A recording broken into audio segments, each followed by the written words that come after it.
Hello friends, आप सभी का मेरे यूट्यूब चैनल पर स्वागत है। आई होप आप सभी अच्छे होंगे। फ्रेंड्स, आज का हमारा टॉपिक है स्वतंत्रता की अवधारणा, यूनिट 2।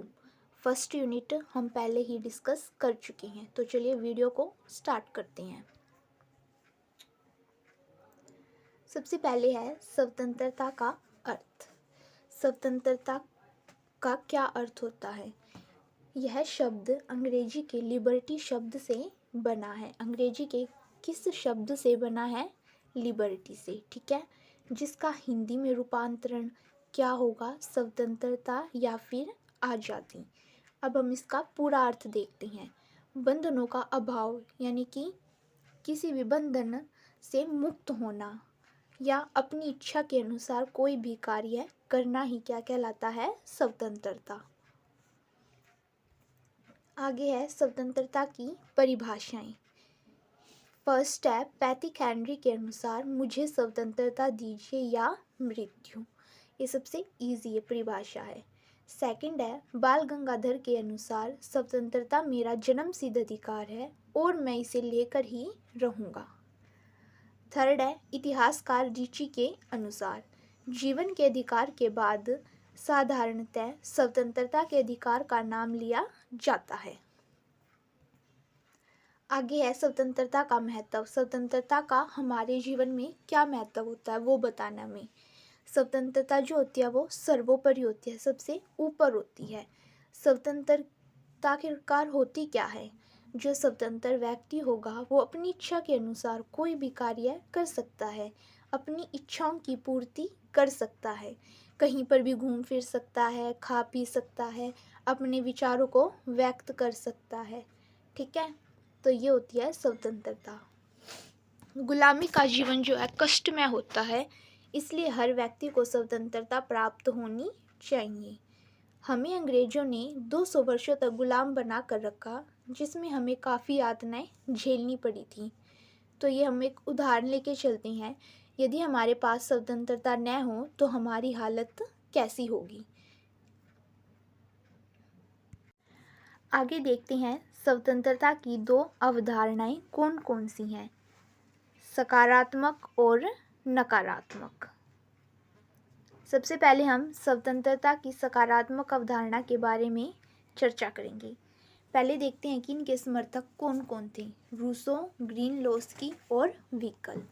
इन सभी का मानना था कि स्वतंत्रता सभी व्यक्तियों को एक समान मिलनी चाहिए और साथ ही साथ राज्य द्वारा उस पर कुछ प्रतिबंध भी होने चाहिए। यह सीमित स्वतंत्रता का समर्थन करते थे कि उन्हें एक लिमिट तक ही स्वतंत्रता प्रदान की जानी चाहिए ताकि वो उसका अनुचित लाभ न उठाएं। अर्थात स्वतंत्रता के माध्यम से एक व्यक्ति दूसरे की स्वतंत्रता को हानि न पहुंचाए, ठीक है। आगे है सकारात्मक स्वतंत्रता जो है कानून का भी समर्थन करती है। इनका मानना है कि राज्य की दृष्टि में सभी व्यक्ति समान हैं, तो उनकी स्वतंत्रता भी सामान्य रूप से ही होनी चाहिए। शांति व्यवस्था स्थापित करने के लिए सकारात्मक स्वतंत्रता कानून का समर्थन करती है। सकारात्मक स्वतंत्रता लोक कल्याणकारी राज्य का समर्थन करती है ताकि वह प्रत्येक व्यक्ति के राज्य ऐसा प्रयास करे कि जिसमें किसी के भी साथ भेदभाव न किया जाए। यहाँ सभी के विकास की बात की जाती है। इसके अंतर्गत किसके अंतर्गत? सकारात्मक स्वतंत्रता की अवधारणा के अंतर्गत। अब हम आगे देखते हैं स्वतंत्रता की नकारात्मक यानी कि नेगेटिव अवधारणा क्या है। सबसे पहले देखते हैं कि इसके समर्थक कौन कौन थे। बेथम, मील, लो व स्मिथ। उनका मानना है कि व्यक्ति जो है एक विवेकशील प्राणी है जो सभी सही या गलत का आकलन कर सकता है। जब व्यक्ति धार्मिक, सामाजिक, आर्थिक व सांस्कृतिक रूप से स्वतंत्र होगा तभी वह अपना सर्वांगीण विकास कर सकता है। इनके अकॉर्डिंग सभी लोगों को क्या है, पूरी तरह से स्वतंत्रता मिलनी चाहिए ताकि वो अपना सर्वांगीण यानी कि पूरा विकास कर सके, चहुमुखी विकास कर सके। इसके साथ ही व्यक्तिवादी विचारधारा राज्य को एक आवश्यक बुराई मानते हैं। आगे है वह कहते हैं कि व्यक्ति के कार्यों में राज्य का कोई भी हस्तक्षेप नहीं होना चाहिए। हस्तक्षेप हो तो बिल्कुल कम से कम होना चाहिए। व्यक्ति जो अपनी स्वतंत्रता के अनुसार ही कार्य करे। राज्य का कार्य केवल आंतरिक व बाहरी सुरक्षा के कार्य तक ही सीमित किया जाता है। शासन वही अच्छा होता है जिसमें कम से कम कार्य किया जाए। नकारात्मक स्वतंत्रता की विचारधारा पूंजीवाद का समर्थन करती है। इस विचारधारा ने व्यक्ति के 3 अधिकारों पर जोर दिया है। व्यक्ति का जीवन और जैसे चाहे अपना जीवन जी सकता है। संपत्ति, अपनी संपत्ति खरीद सकता है, बेच सकता है। स्वतंत्रता का अधिकार, कहीं पर भी आना जाना, खाना पीना, अपने विचारों को अभिव्यक्त करना, यह नकारात्मक स्वतंत्रताएं हैं। ठीक है, अब हम स्वतंत्रता के कितने प्रकार हैं उनके बारे में पढ़ेंगे।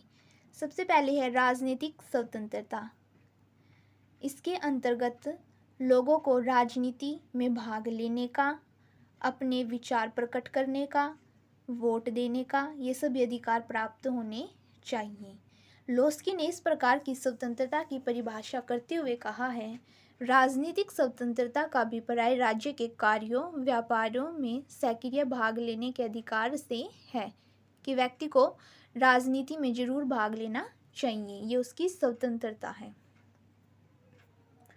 आगे है आर्थिक स्वतंत्रता। प्रत्येक मनुष्य को जीविका कमाने की समुचित सुरक्षा व सुविधा प्राप्त होना उसकी आर्थिक स्वतंत्रता कहलाती है। आगे है प्राकृतिक स्वतंत्रता। प्राकृतिक स्वतंत्रता वह स्वतंत्रता होती है जो मनुष्य को जन्म से ही प्रकृति द्वारा प्राप्त होती है। इसमें राज्य जो है हस्तक्षेप नहीं कर सकता। आगे है नागरिक स्वतंत्रता। नागरिक स्वतंत्रता की गारंटी राज्य देता है। यह वह स्वतंत्रता होती है जो व्यक्ति को समाज और राज्य के सदस्य के रूप में प्राप्त होती है। आगे है व्यक्तिगत स्वतंत्रता। यह व्यक्ति की व्यक्तिगत स्वतंत्रता होती है जिसमें वो अपने कोई भी निजी कार्य करे तो उसमें सरकार दखल अंदाजी नहीं कर सकती। उदाहरण के लिए हम कह सकते हैं कि व्यक्ति को रहन सहन, धर्म, विश्वास, वेशभूषा, परिवार आदि के मामलों में राज्य या किसी अन्य व्यक्तियों द्वारा किसी प्रकार का हस्तक्षेप नहीं किया जाना चाहिए। आगे है स्वाभाविक स्वतंत्रता। यह मानव के स्वभाव के अनुरूप ही होती है और इसके पक्षधर हैं रूसो और तिलक। तिलक ने कहा है कि स्वतंत्रता मनुष्य का जन्मसिद्ध अधिकार है और रूसो का कहना है कि मनुष्य प्राकृतिक युग यानी कि जब राज्य स्थापित नहीं थे उनके जन्म से पूर्व ही उन्हें ये स्वतंत्रता, स्वाभाविक स्वतंत्रता जो है वो प्राप्त हो चुकी थी या फिर उसका प्रयोग करते थे। अब तो समाज के विकास से वह बंधनों में जो है जकड़ गया है। आगे है सामाजिक स्वतंत्रता अर्थात समाज में रहने की स्वतंत्रता। वो समाज में रहकर कोई भी धर्म अपना सकता है, अपनी संपत्ति की सुरक्षा कर सकता है, एक स्थान से दूसरे स्थान पर जा सकता है, अपने जीवन को सुचारू रूप से चला सकता है और अपने व्यक्तित्व का विकास कर सकता है समाज में रहकर।